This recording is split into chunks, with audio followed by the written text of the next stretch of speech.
Howdy, everyone. You can see that I am still, of course, working on getting my avionics figured out and hopefully installed permanently. So what I've been doing basically is just figuring out where to mount my different packages and making sure that they don't get in the way of anything. So like I had said before, I'm doing a tip-up canopy, and the canopy itself has that heavy channel rail, if you will. The main frame of that tip-up canopy passes through here.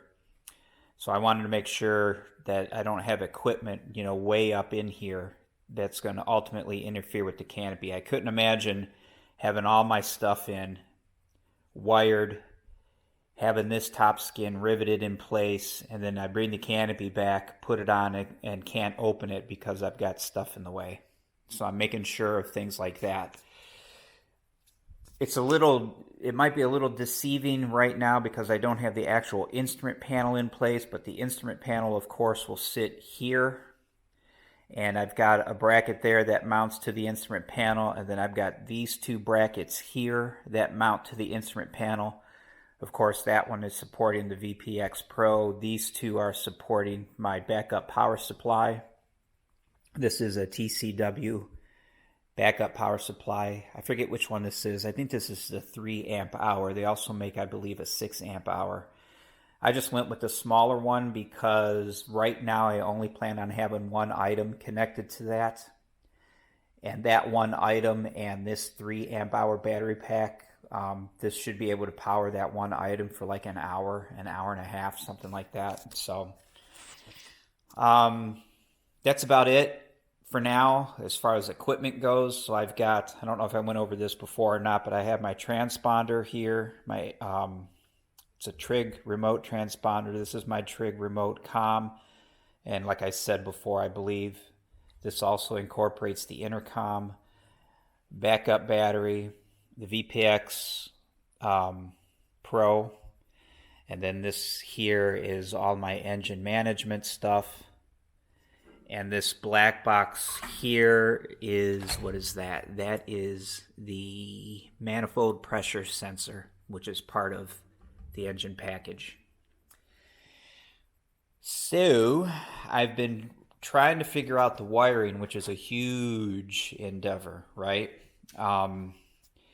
It's huge for many reasons. One, you've got multiple systems that need to play nice with each other, right? So you need to make sure you have the wires correct, the size correct, the switch correct, the breaker if you're using breakers, things of that nature.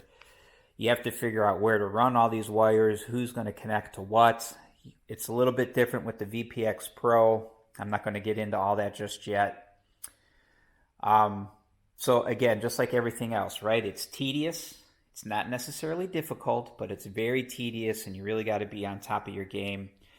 When you're dealing with multiple components, each component has its own install manual, which will give you installation instructions and wiring instructions.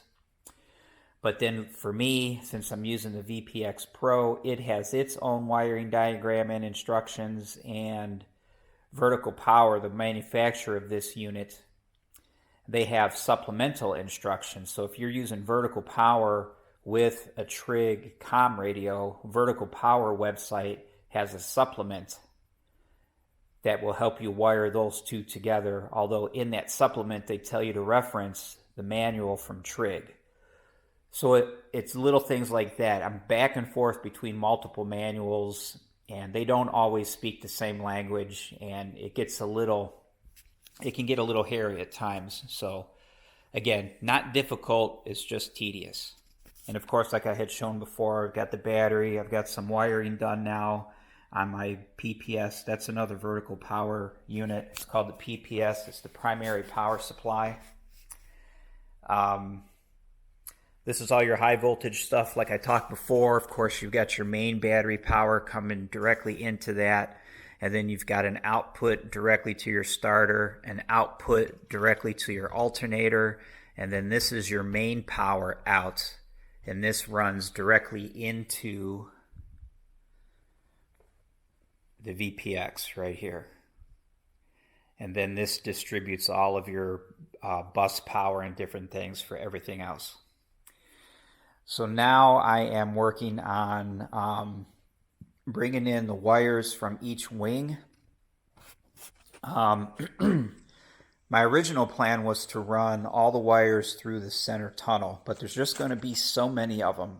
It's going to be a pain in the butt trying to get them around the fuel pump, the fuel boost pump, and the filter and things like that.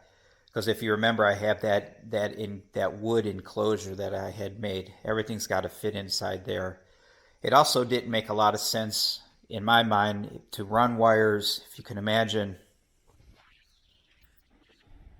the wires come in from the wing, they come through here, and then they go through the tunnel all the way up to the firewall, up the firewall, and then they got to come back this way.